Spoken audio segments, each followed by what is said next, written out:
안녕하십니까. 미래와 희망 TV입니다. 오늘 소개드릴 트리플 버블의 저자는 부동산 시장과 주식 시장에서 2023년이 21세기 최악의 버블 붕괴로 기억될 것이라고 말합니다. 세계 경제는 그리고 자산 시장은 거대 버블과 거대 폭락이 반복되는 롤러코스터이고 여러분은 그 롤러코스터에 올라탔습니다. 여러분이 원하지 않는다고 내릴 수 있는 것이 아닙니다. 아직은 롤러코스터의 시작에 불과합니다. 앞으로 가면 갈수록 더 큰 폭등과 더 큰 폭락이 여러분을 기다릴 것입니다. 파도에 순응하여 물결을 타는 사람은 대박이고 그렇지 못하면 쪽박이 될 것입니다. 서브프라임 사태 이후 제대로 된 구조조정을 한 번도 거치지 않은 부동산 시장이 그 본질적인 원인이라고 말합니다. 코로나 팬데믹으로 주식시장에 조정을 가져온 것처럼 보이지만 실상은 버블을 확대 재생산하고 있습니다. 예상 시나리오를 보겠습니다.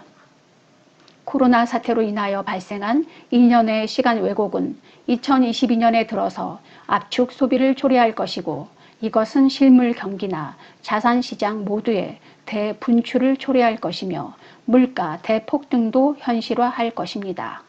2022년까지 본격적 금리 인상을 하지 못하고 시중 유동성을 양껏 공급해온 각국 중앙은행으로서는 급등하는 물가와 자산 가격 앞에서 당황하게 될 것입니다. 이대로 놔두면 활화산 용암 분출하듯이 터져버릴 것이 뻔하기 때문입니다. 금리가 인상 사이클에 진입하고 시작은 베이비 스텝이 될 것입니다. 연준은 3%대의 금리 레벨로 빠르게 돌아가야 합니다. 용암을 뿜어내는 활화산을 멈추려면 4%대 기준금리 레벨이 필요할 수도 있습니다. 연준은 금리 인상의 속도를 낼 수밖에 없습니다. 빠른 금리 인상은 항상 부동산 시장을 먼저 강타합니다. 가장 먼저 영향을 받는 것은 서브프라임급 주택 모기지입니다. 급격한 금리 인상으로 주택담보대출 연체율이 올라갑니다. 대출 원리금 상환을 못하는 주택들에 대해서 은행들은 담보권 행사에 나섭니다. 주식시장도 반응합니다. 먼저 금융부문 부실화가 시작됩니다. 부동산 주택금융회사들의 실적 악화가 그 시작입니다. 점점 시장은 공황 상태로 빠지게 되고 주식 매도와 펀드 환매가 가속화됩니다. 자산 버블 붕괴로 인하여 소비자 심리가 급속도로 냉각되기 때문입니다. 금융시장 전체가 공황 상태로 들어가면서 이것은 다시 부동산 시장을 자극합니다. 신자유주의 세계화. 신자유주의 세계화는 세계 경기 사이클을 버블과 붕괴의 연속으로 바꾸어 놓았습니다. 4차 산업혁명이 불러온 킥경제는 일자리의 파편화를 초래하여 경제 구조를 설탕 유리처럼 부서지기 쉽게 바꾸었습니다.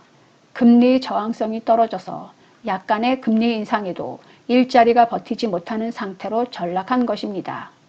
새롭게 경제를 지탱하는 방식으로 양적 완화와 확대 재정에 의존하는 현대 통화 이론이 득세하게 되었고 이것은 결과적으로 과잉 유동성에 의한 자산 버블을 불러왔습니다.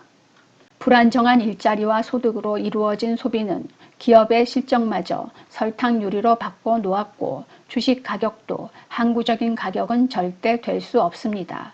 버블은 붕괴할 수밖에 없고 경제는 공황으로 추락하는 운명을 피할 수 없습니다.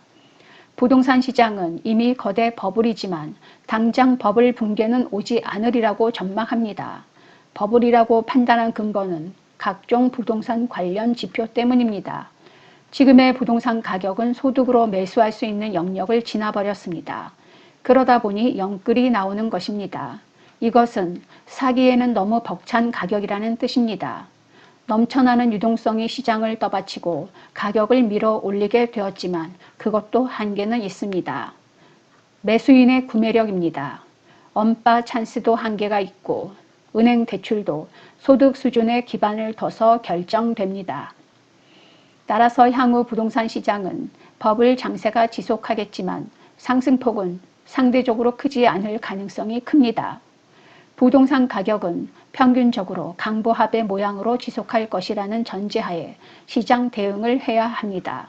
물론 이미 말한 대로 시장은 절대로 예측대로 움직이지 않습니다. 움직이는 시장을 보면서 대응할 뿐입니다. 일정한 방향성을 가지고 상황에 따라서 그 방향성을 조금씩 수정하고 수정된 방향성에 따라서 대응해야 합니다. 세계는 자산 버블이 뉴노멀입니다. 부동산 시장뿐만 아니라 주식 시장도 마찬가지입니다. 모든 자산 시장의 거대 버블과 거대 폭락이 반복될 것입니다. 그에 따라 경제도 버블과 대공황을 오갈 것입니다. 2000년대 모든 경기 사이클은 한결같이 글로벌 대폭락으로 귀결되었습니다. 우리는 지금 과거에는 상상도 못하던 새로운 형태의 자산 시장을 경험하고 있습니다. 이런 모습은 최소한 수십 년 더 지속할 것입니다. 제3의 물결인 지식혁명과 더 나아가 4차 산업혁명이라는 새로운 형태의 경제를 지탱하기 위한 새로운 시스템이 고안되기까지 이런 현상은 지속할 것입니다. 부동산 시장이 버블의 징후를 보이지만 그것이 터질 것이라고 단정하기 어려워졌습니다. 아무리 부채 비율이 높고 차입금이 많아도 금리가 제로면 가계에 아무런 부담을 주지 않습니다.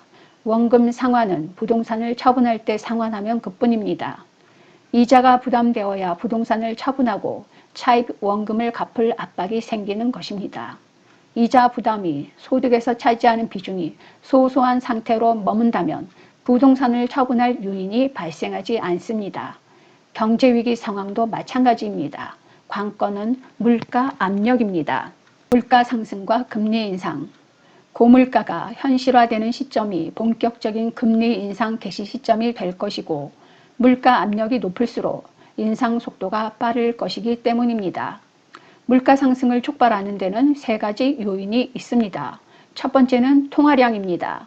제롬 파월과 제닛 옐런은 물가를 유발하려고 공동 보조를 취할 것이고 따라서 완화적 통화 정책과 확장적 재정 정책을 2022년까지 지속할 것입니다.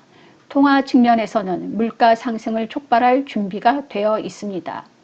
두 번째는 공급 측면의 비용 인상, 물가 압력입니다. 2021년은 원자재 슈퍼사이클이 예상되는 한 해입니다. 원자재 가격의 고공행진은 생산자 물가를 자극합니다. 원자재 가격 상승은 2021년 하반기 들면서 소비자 물가에 지속해서 반영될 것으로 봐야 합니다. 세 번째는 수요 측면의 수요 견인 물가 압력입니다. 가장 중요한 부문이 수요입니다. 물가 관점에서 보면 통화는 여건을 조성하는 것이고 공급에서 밀어올리는 물가는 수요가 견인해 주지 않으면 지속하지 않습니다. 특히 통화, 공급, 수요의 3박자가 맞아떨어질 때 슈퍼사이클이 옵니다. 집단 면역이 형성되고 사람들이 다시 경제활동을 재개할 때 수요 견인이 본격화할 것이기 때문입니다. 2022년은 선진국 가게들이 지난 2년간 못했던 일을 하고 싶은 욕구가 분출할 것입니다.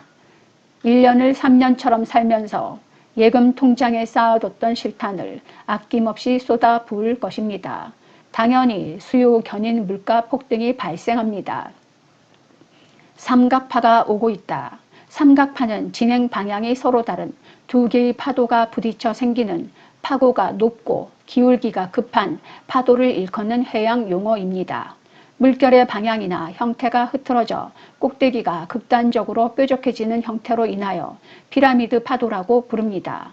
특히 태풍 중에 생기는 삼각파는 규모가 매우 큽니다.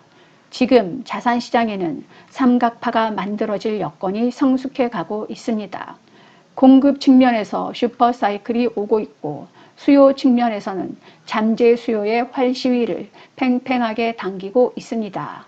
2023년은 이 두 가지 상반된 거대 파도가 사상 최대의 유동성 태풍을 만나면서 삼각파가 발생할 것입니다. 정확한 시기는 2022년 말로 앞당겨질 수도 있고 2024년 초로 늦춰질 수도 있습니다. 합리적 예측을 하는 것이므로 시기상의 차이는 발생합니다. 다만 2022년이 오면 언제든지 어퍼컷이나 스트레이트가 들어올 수 있으므로 가드를 올려야 합니다. 가드를 올리고 적기에 대처하는 사람만이 승자가 될 수 있다는 점을 명심해야 합니다. 부동산 매도 시기와 주식시장에 대한 이야기가 있지만 오늘은 트리플 버블의 핵심을 전합니다. 버블과 붕괴의 물결 속에 기회를 잡는 여러분이 되시길 바랍니다. 시청해주신 여러분 감사합니다.